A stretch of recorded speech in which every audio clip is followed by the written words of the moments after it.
तो यश नायक का जिस तरह 19 जनवरी को अपहरण करके उसकी हत्या कर दी गई और जिस तरह उसके पिता पुलिस थाने से लेकर एसपी तक के चक्कर काटते रहे, दुर्भाग्य से 15 दिन बाद मामले के अंदर यश की यश का मृत शरीर मिलता है, उसकी लाश मिलती है। उसके बाद पुलिस आन फान के अंदर आरोपियों को गिरफ्तार करती है। लेकिन दुर्भाग्य से इतना बड़ा गैंग नागौर के अंदर चल रहा था। इस गैंग को कौन ऑपरेट कर रहा था, कितने छात्रों के साथ इन्होंने इस तरह ब्लैकमेलिंग करके किस तरह इन्होंने बच्चों के साथ कुकर्म किए होंगे, कुकर्म के प्रयास किए होंगे। बच्चे डर के मारे बदनामी की वजह से, बदनामी के डर से उन्होंने अभी तक कोई बात नहीं कही और अभी भी पुलिस कस्टडी के अंदर 6 लोगों को ले रखा है। पुलिस किस चीज़ का इंतज़ार कर रही है? तुरंत ऐसे अपराधियों को गिरफ्तार करके और उनको उनके अंजाम तक पहुंचाना चाहिए।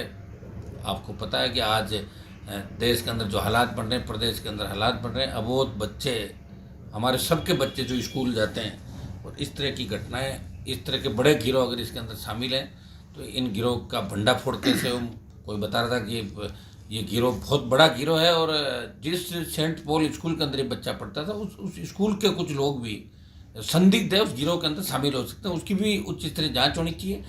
और इस मामले में मेरा तो सरकार से मेरी ये मांग है, भजन लाल सरकार से, कि भजन लाल जी आप कह रहे हैं कि मौका मिलते हैं हम सब कुछ कर देते, तो इससे बड़ा जघन्य अपराध नहीं हो सकता। ये राजस्थान की सबसे बड़ी घटना, आपके मुख्यमंत्री बनने के बाद राजस्थान की विधानसभा चल रही है। हौसले देखिए कि चलती विधानसभा के अंदर इन लोगों ने इस तरह की दहशत फैलाई, एक बच्चे को मार दिया। पुलिस प्रशासन मौन है। इसके अंदर पुलिस अधीक्षक से लेकर नीचे के स्तर तक जिन जिन अधिकारियों के पास पीड़ित गया था उन सब के खिलाफ सरकार को कड़ी कार्रवाई करनी चाहिए, उनको हटाना चाहिए और पूरे मामले की जांच, ये संगठित अपराध है, ये संगठित अपराध गिरोह है, तो एसओजी इस पूरे मामले की जांच करे। एसआईटी जो इस जिले की एसआईटी बनी उससे कुछ नहीं होगा, स्टेट की एसआईटी और एसओजी उस पूरे मामले की जांच करे और टीम जल्दी यहाँ पे पहुँचे। मुख्यमंत्री जी आप यहाँ 9 तारीख को आ रहे हो नागौर जिले के अंदर, उससे पहले अगर इसका खुलासा नहीं होता है तो लोग इस मामले के अंदर विरोध भी कर सकते हैं सरकार का। लोगों के अंदर बड़ा गुस्सा है। ये जो दलित, जिस तरह बालक की जघन्य हत्या की गई, अगर पुलिस प्रशासन समय पर चेतता, अगर पुलिस कप्तान और इनकी जो थाने की टीम समय पर चेतती तो इस बालक की जान बचाई जा सकती थी। अब जितने बड़े जो मीडिया के माध्यम से हमें जानकारी मिली और भी सूत्रों से जानकारी मिली है कि पूरी इन्वेस्टिगेशन बच्चे के पिताजी ने की। पुलिस सो रही थी, मोटरसाइकिल, सारे सीसीटीवी फुटेज उसने सारे खुद ला के और पुलिस को दिए, तो पुलिस के हाथ पे हाथ रख के सो रही। क्या पुलिस कमाने का ही काम कर रही है?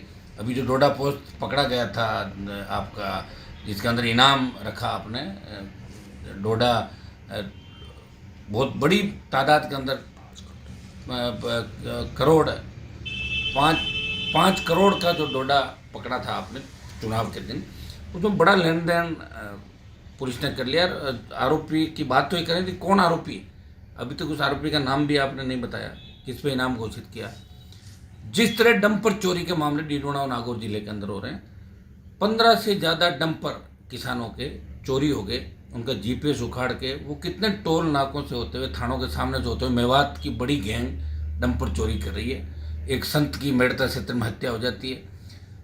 नागौर अपराधियों की हैसियत बन गया, अपराध का अड्डा बन गया। मुख्यमंत्री जी आप नागौर तो आ रहे हो, लेकिन कम से कम नागौर को ठीक तो करो। इस मामले में मैंने डीजी साहब से आज बात की है, अभी पीड़ित परिवार से मिलने भी जा रहा हूँ। मैंने देखा कि कई बार जनता पार्टी और कांग्रेस के नेता झूठी वाई लेने के लिए सोशल मीडिया पर डाल रहे थे, लेकिन वो पीड़ित की सुध नहीं ली और उसी का परिणाम है कि इस तरह की घटनाएं नागौर के अंदर देखने को मिलती है। मैं मांग करूंगा कि इसमें पुलिस के बड़े अधिकारियों को सरकार को तुरंत हटाना चाहिए और इमीडिएट ये जांच एसओजी को देके और आईजी स्तर का अधिकारी इस मामले में आए और जितने बच्चे हैं उन बच्चों की काउंसलिंग, जो ये आपका हमारे महिला बाल विकास विभाग की मंत्री भी नागौर जिले से आ रही। दुर्भाग्य से देखिए हमारे जिले की मंत्री, महिला बाल विकास मंत्री, उसको तो पता ही नहीं होगा कि बच्चों के साथ इस तरह, उनको डिपार्टमेंट की जानकारी ये भी नहीं होगी कौन कौन से मामले उनके पास आते हैं। ये दुर्भाग्य उनका बयान नहीं आना। वो भी दलित समाज से, मेघवाल समाज से आती, ये नाइक समाज का बच्चा था। ये दुर्भाग्य है और यहाँ की जो मंत्री है हमारी कैबिनेट मंत्री, वो भी राजसमंद क्षेत्र से सांसद थी।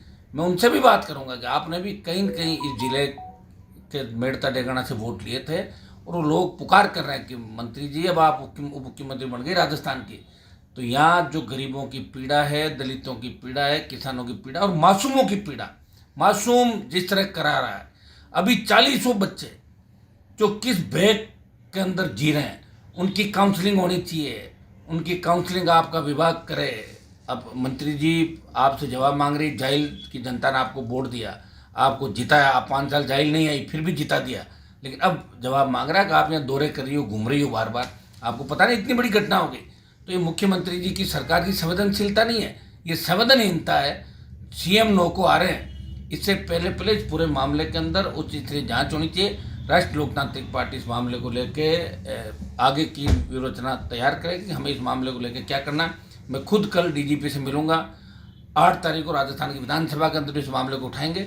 दोषियों को बख्शा नहीं जाएगा, दोषी कोई भी। और जिस तरह बुलडोजर चला है, वो अतिक्रमण पर बुलडोजर चला। हम चाहते हैं कि पीड़ित का घर, जो आरोपी है, उसका पूरा घर तोड़ा जाए, दूसरी जगह उसका जो मकान है, इस मकान में सिर्फ तबेला तोड़ दिया आपने, बाकी जगह तो बची है। बुलडोजर पूरा चले और दूसरे मकान भी अभी चले। ऐसे मामलों में खाली झूठी वाई लूटने के लिए अपन कहते हैं हमने बुलडोजर चला लिया। तो अतिक्रमण तो हर किसी का हटता है, अतिक्रमण हटाना अलग बात है और आरोपी के घर पे बुलडोजर चलना अलग बात है। तो घर पे बुलडोजर कैसे चले ताकि दोबारा ऐसी घटना घटित होने से पहले 1000 बार लोग सोचें और इन जो कस्टडी के अंदर ले रखे हैं इनको गिरफ्तार करें।